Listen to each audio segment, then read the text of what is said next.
very often we have patients come to us who are in the end stages of terminal illnesses, people who need constant care day in and day out, people who need care every moment for the rest of their lives.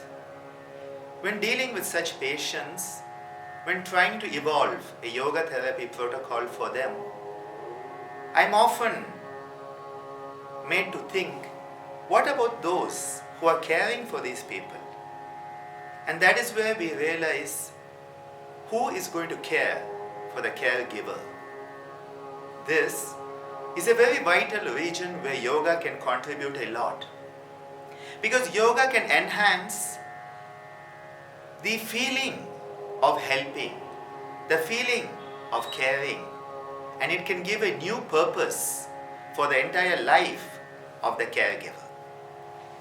Caring for the caregiver, the yogic way. The first question we need to address is the person giving the care out of choice or out of compulsion? Very often, the care is given because there's nobody else. In the moment of crisis, everybody runs away. It's not my job. Passing the hot potato sort of. So is it out of compulsion? Or have they made a conscious choice to be a caregiver for the person they are caring for? This is a vital question because it will determine already the attitude with which they are doing what they are doing. Are they paid or is it voluntary? Are they doing it out of love, out of care, or because it is another job? Often we find that people are employed to give the care. How much care can they give when they are being paid? Again, it is a personal response. It is a personal decision. And that is where, whether you are going to make a job out of it or make it an opportunity to serve and also be served.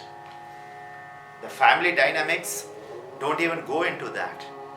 Each family has such amazing dynamics. The politics within a family can be quite amazing. I have often seen people who go to the trouble of caring for someone because others are not willing or cannot. But then the others keep on giving all this unnecessary advice. Did you do that? Did you do this on the phone? Already the person is struggling to take care of the person who needs the care and also take care of themselves. And on top of that, people instead of caring will start giving all this advice and then feel they have done their duty by telling you that you should make a special wheatgrass juice after keeping the wheat for 3 days and then growing it, and in this situation you grind it for 2 hours and then give it to the patient, and then they just phone to ask you, did you do it? It's very difficult. The family dynamics are something very difficult and one needs to have a lot of strength before even going into it. The stress that is put on the caregiver, physical stress of taking care of someone 24 hours a day, the mental stress, the emotional stress, dealing with the emotions, because it is not just your emotions, but the emotions of the person you are taking care of.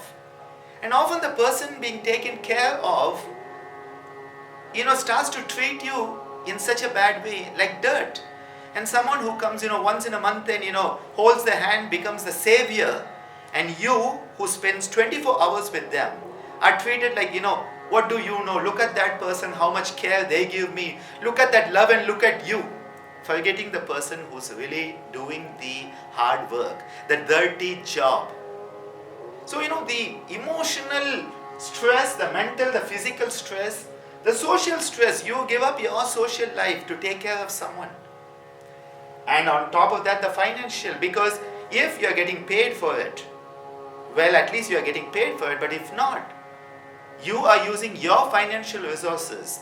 And if you are spending 24 hours caring for someone, where do you take care of your financial resource? And the spiritual one, why am I doing it? It's a big question. Why me? As is often asked by people.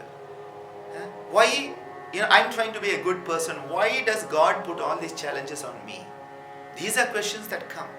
And this is where the spiritual stress, or the stress because one is not connecting to one's spirit. Because if we are spiritually healthy, if we can connect to our own self, we will start to understand others as ourselves. And then that stress won't be there. The yogic attitudes help a lot. The Chatur Bhavana, adopting the fourfold attitudes suggested by Patanjali towards those who are at ease with themselves, those who are suffering, give them compassion, karuna. And telling the patient to adopt an attitude of cheerfulness, mudita, towards the person trying to help them, punya. And this is where one needs to work with both the caregiver and the patient, the person being cared for, if one is to develop this. Pratipaksha Bhavanam, the replacing of these negative why me with try me attitudes. Instead of saying, look at my life, it is always spent taking care of so and so, to take it as an opportunity for self-growth, an opportunity to burn up one's karma, positive attitudes towards negative situations. And of course, the concept of karma yoga, as so beautifully brought out in the Bhagavad Gita, doing the best we can, despite all the obstacles, and in spite of us not getting even a good word back for it. Just doing the right thing because it is the right thing to do. Fulfilling our responsibility because that is what we are born for, to be a responsible human being. The asanas and pranayamas help a lot in relieving the stresses, in strengthening the resolve, in enhancing the stress tolerance for such people.